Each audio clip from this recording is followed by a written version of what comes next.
أعوذ بالله من الشيطان الرجيم. بسم الله الرحمن الرحيم. أتأمرون الناس بالبر وتنسون أنفسكم وأنتم تتلون الكتاب أفلا تعقلون. واستعينوا بالصبر والصلاة وإنها لكبيرة إلا على الخاشعين الذين يظنون أنهم ملاقو ربهم وأنهم إليه راجعون. صدق الله العظيم. أتأمرون الناس، اور حکم کرتے ہو لوگوں کو نیکی کا، بر نیکی کا، وَتَنْسَوْنَ أَنفُسَكُمْ، اور بھلا دیتے ہو اپنے جی کو، اپنے آپ کو، وَأَنْتُمْ تَتْلُونَ الْكِتَابَ، حالانکہ تم کتاب پڑھتے ہو، أَفَلَا تَعْقِلُونَ، کیا تم سمجھ نہیں رکھتے ہو، عقل نہیں رکھتے ہو. وَاسْتَعِينُوا، استعانت حاصل کرو، مدد حاصل کرو اللہ تبارک و تعالیٰ کی ذات سے، بالصبر والصلاۃ، صبر کے ساتھ اور نماز کے ساتھ. وَإِنَّهَا لَكَبِيرَةٌ، بے شک بہت بھاری ہے یہ، الا علی الخاشعین، مگر جن کے دلوں میں خشوع ہے، مگر جو ڈرنے والے ہیں.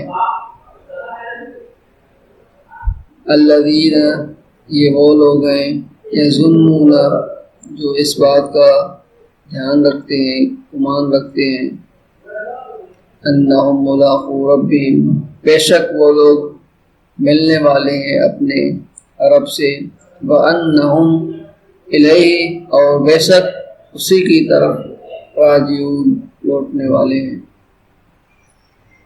ان آیات میں اللہ تبارک و تعالیٰ نے یہود علماء سے یہ بھی فرمایا کہ تم لوگ دوسروں کو تو نیکی کا حکم کرتے ہو، مطلب جو عوام ان کے پاس آتی تھی اور عوام کے لوگ جو جاہل لوگ تھے مدینے کی آبادی میں، خواہ وہ عرب ہوں یا یہود کے لوگ ہوں، وہ ان سے مسئلے اور مسائل دریافت کرتے تھے، پوچھتے تھے، تو وہ لوگوں کو نیک باتوں کا حکم کرتے تھے کہ اس طرح کرنا چاہیے، پاکیزگی بیان کرتے تھے. یا کبھی کبھار جب ان کو ان مسائل کے بارے میں کوئی خاص مد رقم نہیں ملتی تھی تو حق سچ بیان کر دیتے تھے.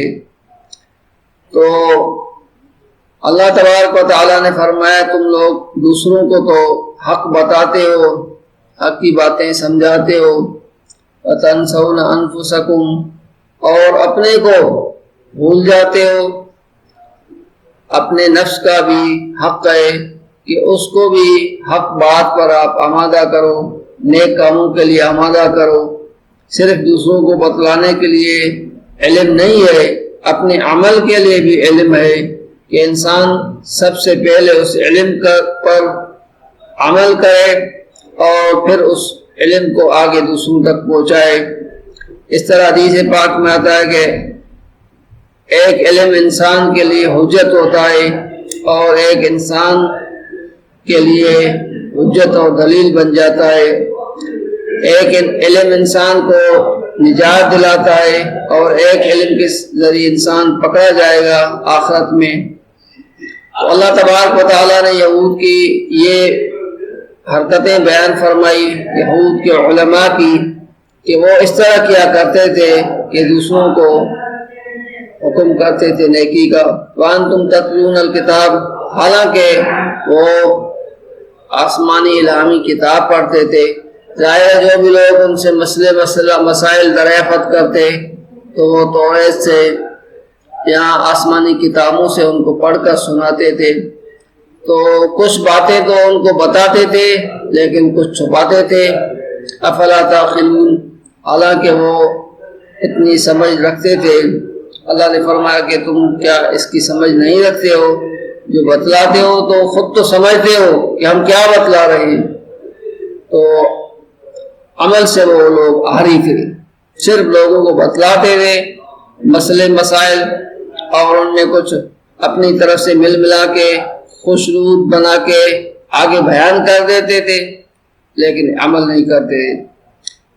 وَاسْتَعِينُوا بِالصَّبْرِ، اور اللہ کی مدد حاصل کرو صبر کے ساتھ اور نماز کے ساتھ، بالصبر والصلاۃ، کیونکہ اللہ تبارک و تعالیٰ انسان کو، جس طرح ہم نے پہلی آیت میں پڑھا کہ ھدی للمتقین الذین یقیمون الصلاۃ، ہدایت دیتا ہے قرآن ان لوگوں کو جو پرہیزگار ہیں۔ پرہیزگار کون ہیں؟ جو نماز کو قائم کرتے ہیں۔ یہ وہی بات آپ دیکھتے جائیں گے، یہ وہی بات پھر بار بار آتی جائے گی، ھدی للمتقین الذین یقیمون الصلاۃ ویؤتون الزکاۃ ومما رزقناہم ينفقون، یہ بات آتی رہے گی، بار بار آتی رہے گی، ھدی للمتقین۔ یہ پہلی آیت، اس کو ذہن میں رکھا جائے کہ اللہ ہدایت کس کو عطا کرتا ہے اور ہدایت یافتہ لوگوں کی خصوصیات کیا ہے، یہ بات بار بار آتی رہے گی۔ اور بالصبر، صبر کے ساتھ، صبر کا مطلب یہ ہوتا ہے کہ انسان حق پر جم جائے، بھلے کوئی تکلیفیں آنی ہیں تو بھلے آئیں، اے یہود، اے نصارہ، آپ کو بھلے حق کو چھوڑنے کی وجہ سے کوئی ظاہری طرح سے تکلیفیں آتی ہیں، تکالیف آتی ہیں، یا ظاہری طرح سے آپ کو جو ملنے والے پیسے ہیں یا کوئی آپ کو ملنے والے نذرانے ہیں وہ تو بند ہو جائیں گے، لیکن حق پر جب آپ جم جائیں گے اور اللہ کی عبادت نماز پر قائم ہو جائیں گے تو اللہ کی مدد تمہارے ساتھ ہو جائے گی۔ لیکن اصل بات یہ ہے اِنَّهَا لَكَبِيرَةٌ، یہ دونوں بھاری ہیں، صبر اور نماز دونوں بھاری ہوتی ہے، کیونکہ جن کے دل میں نفاق ہو، کفر ہو، شرک ہو، ان کے لیے تو یہ دونوں چیزیں بھاری ہیں، دونوں عبادتیں بھاری ہیں۔ إِلَّا عَلَى الْخَاشِعِينَ، ہاں مگر جن کے دل میں اللہ کے ساتھ ملنے کی حق کی رغبت ہو، اللہ کی رغبت ہو، ان کے لیے یہ کام وزنی نہیں ہے، کیونکہ وہ حق کے متلاشی ہیں، حق کو ڈھونڈنے والے ہیں، ان کو جو ہے نماز اور صبر ان کے لیے کوئی بھی نہیں ہے، ان کے لیے کوئی اس میں دشواری نہیں ہے۔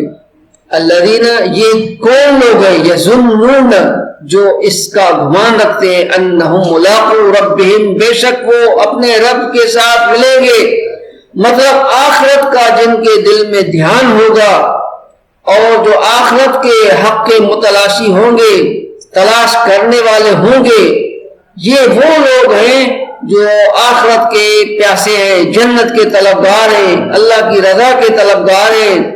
الذین یظنون انہم ملاقو ربہم، بے شک یہ وہ لوگ ہیں اور ان کو ضرور ہدایت ملے گی، وانہم الیہ راجعون، اور یہ لوگ سمجھتے ہیں کہ ہمیں ایک دن دنیا چھوڑنی ہے، ایک دن مرنا ہے، اللہ کی طرف لوٹ کر جانا ہے، وہ تو حق بات کو مانیں گے اور حق راستہ اختیار کریں گے۔